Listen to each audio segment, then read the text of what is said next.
මේ තියෙන්නේ ඒ වීඩියෝ එකම අනිත් සුන්දර පරිසරේ මේ හරිය හෙවණ තියෙනවා.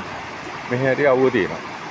මේ විශාල ගස් වලින් තුරුලතා වලින් මේ සුන්දර භූමිය වසාගෙන තමයි ඉන්නේ. ඉතින් නානවා නම් එක දෙයක් ඉතා පැහැදිලිව කියන්න ඕනේ. ඕගොල්ලන් හොඳට වටපිට හොඳට නිරීක්ෂණය කරලා බලන්න. මේකේ කොහේවත් අඩුම ගානේ බෝතලයක් shopping bag එකක්වත් නැහැ. ඉතින් ඇයි මේ සුන්දර අපේ පරිසරයේ සුන්දර මේ ලංකාව මේ සුන්දර ලංකාවේ ඇතුළේ තියෙන සුන්දරත්වය නැති කරන්න එපා.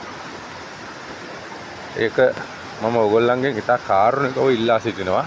මොකද මේක S2 බලපුවම මෙතෙන්ට මේ අඩුම ගානේ ඔයගොල්ලෝ නාන්න ආවනම් සබන් කොලයක්වත් දාන්න එපා. මේක ඒ තරම් සුන්දර ස්ථානයක්. සුන්දර තැනක්. ඉතින් මේ මම දැන් උඩට යන්න පෙන්නන්න මේ ගල්පන්තිය මේ ගලුත් එක්ක ගත්තම සෑහෙන්න වෙනස් ගල්පන්තියක් තියෙන්නේ. මේ බලන්න. මේ ගල්පන්තිය කළුම කළුයි.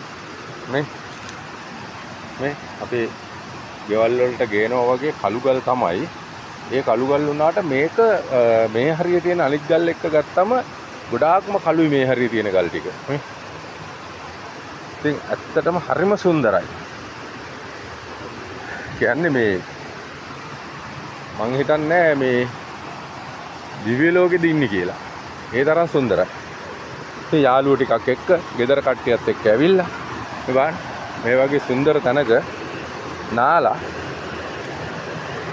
යන්න පුළුවන්.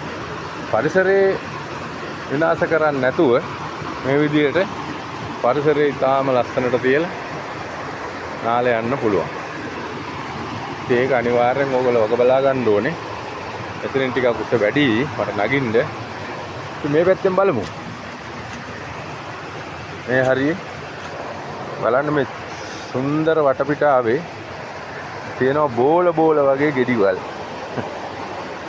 ඒවා හරියම වෙනස්. ඔන්න දැන් මම ස්ටේජ් එක උඩට වගේ ආවා. එතන මේ බලන්න මේ තියෙන තනිකර වැලි. තනිකර වැලි තියෙන්නේ. ඉතින් වතුර තියෙන කාලෙට නම් චුට්ටක් අමාරු ඇති. මේ හරියට එන්න අමාරුයි. වතුර තියෙන කාලෙට. වතුර නැති නිසා තමයි මේක ඇත්තටම සුන්දර. ඉතින් මේ අද ගොඩාක් කට්ටිය අඩුයි. මේ වගේ තැනක හොඳට නාලා ගිය හැකි.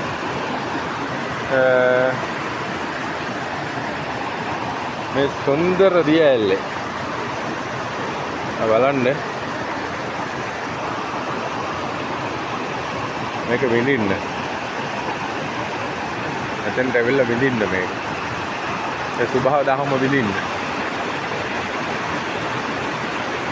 ඒක තමයි ඇත්තටම අපි කරන්න ඕනේ.